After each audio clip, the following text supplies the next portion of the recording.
Welcome back. In this video, we're going to talk about the magic of goal setting.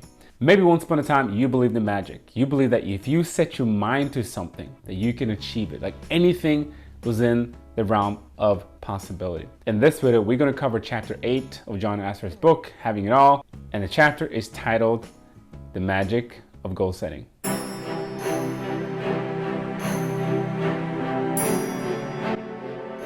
There's actual science behind the purpose of writing down a goal.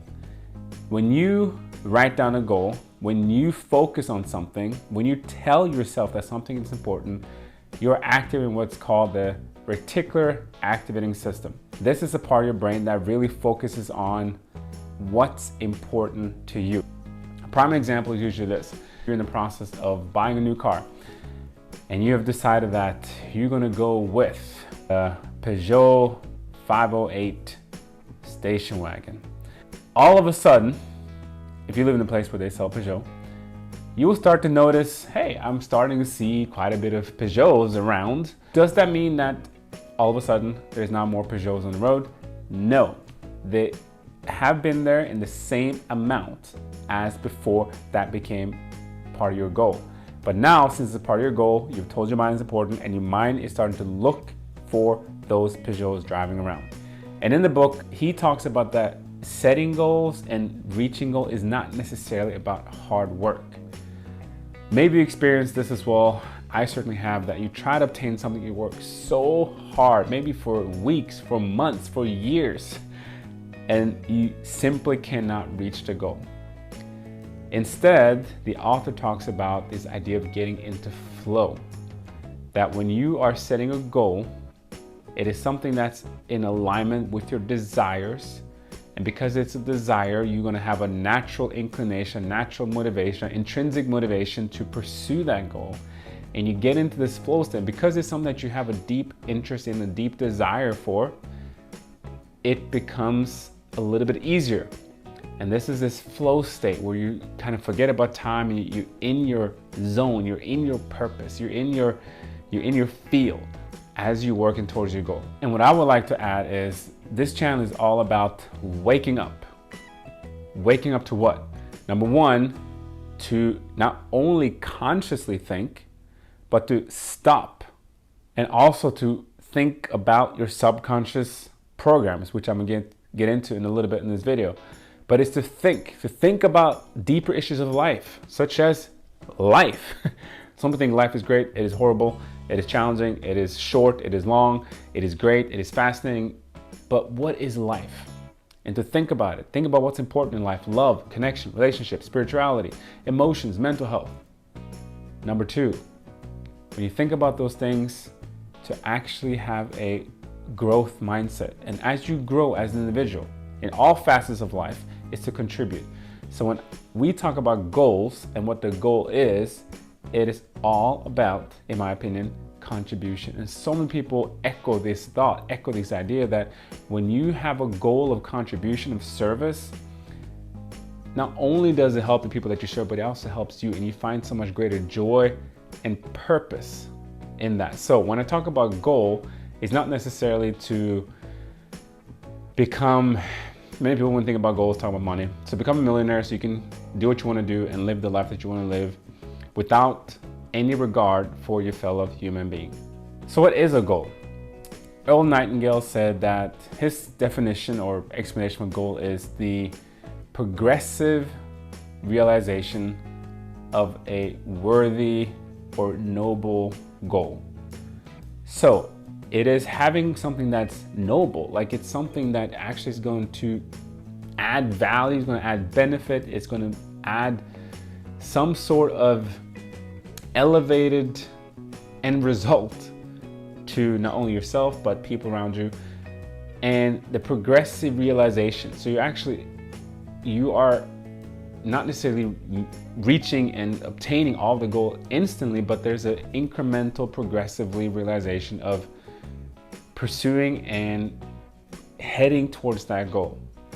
And in the book, the author mentioned that as a poor goal is something like, I want to be happy, or I want more money, because he's saying that when you have a vague goal that's not specific, it's hard to get your emotions involved in it.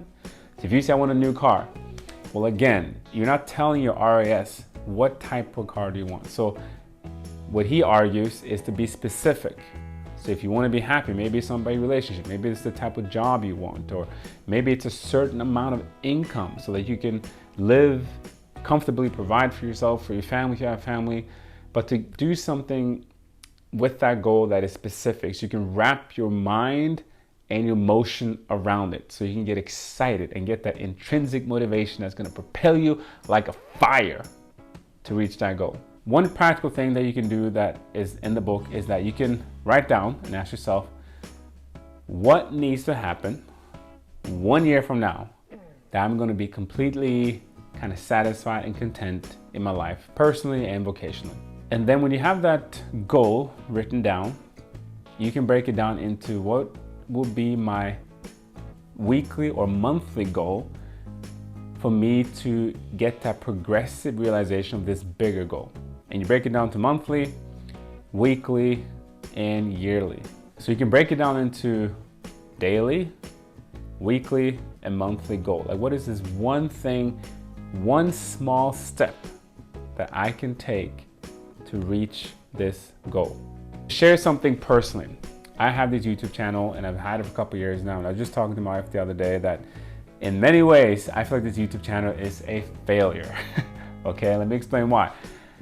I started it, I was very excited about it. It kind of branched off from another YouTube channel that I had that was around cars, but I didn't feel like that was really what I wanted to communicate and to provide a service. And this YouTube channel has gone in phases where I've had a lot of time, a lot of energy, a lot of focus. And there's been times where I haven't had the time, the energy, or the focus to really put into the YouTube channel. And I told her that it feels like I failed because it hasn't grown the way I wanted to grow. But I think a part of that is because I haven't had a specific goal with the channel. I haven't had a goal of how many videos I want to upload per month. I haven't had a goal of how many subscribers I would like to have by the end of the year, and so on and so forth. So it's kind of been a little bit haphazard. It hasn't been like a really focused effort on my part. So I've realized that it really is helpful to have a goal. And maybe the goal could simply be, well, I want to upload a video once a week or once a month. For that to happen, what else needs to happen? Well, I need to write the script, and then to set a time for when to shoot the video, a time for when to edit the video. I have a family, I have a wife, I have kids. So I need to communicate with her and make sure this can fit into my schedule. It's a simple way of illustrating that if you have a specific goal, it helps to break it down into steps that you actually realistically can achieve. And then also that important goal is the overall goal is something that gets you excited. And when you have that excitement, it becomes so much easier. And hopefully we get into that flow state. We feel like this is actually not only doable, but it's enjoyable. And I cannot overemphasize what Earl Nightingale said and when he talks about goals, and that is the idea of having a worthy goal, like a noble goal. And the world needs you. If you are a parent, your kids need you. If you're a spouse, a husband, a wife, your spouse needs you. If you're a son, a daughter, your parents need you.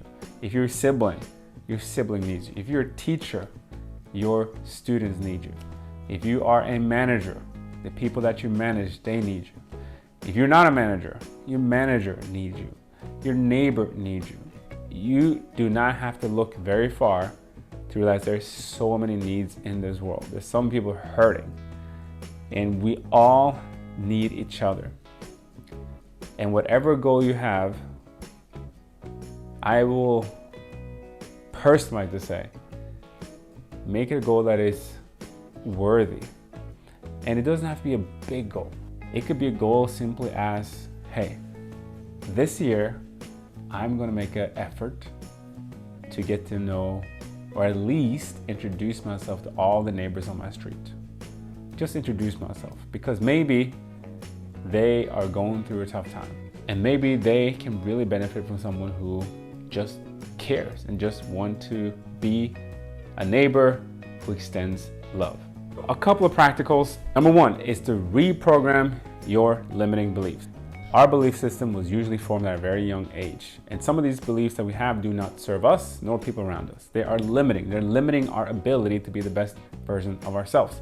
So what you want to do is to basically take a little bit of time to write down, to think through what are some beliefs that you have about yourself that is not serving you. Then you are trying to override them. One way you can do this is simply through writing a new limiting belief down and then repeating that until it becomes a new mantra that you automatically think about day in and day out. Second thing is to find someone to model. Maybe you know someone that you really find inspiring. Maybe some about their marriage, maybe some about their parenting, maybe some about their care of themselves, maybe some about their faith, maybe there's some about how they serve people. Initiate. Be willing to put yourself out there to see if you can learn from them, if they can mentor you. And lastly is to trying to heal subconscious programs and memories. And all I would say is if this is something that you have no clue where to turn, how you can heal your subconscious beliefs, there are, of course, a lot of various companies and people that work with subconscious trauma. And I hope that there are someone in your area. But if you are more curious about this, what I encourage you to do is to write this YouTube channel. I'm going to put an email in the description below that you can write, and I will give you some resources that I found helpful that hopefully will be helpful for you as well. Thanks for watching. Hope to see you next time.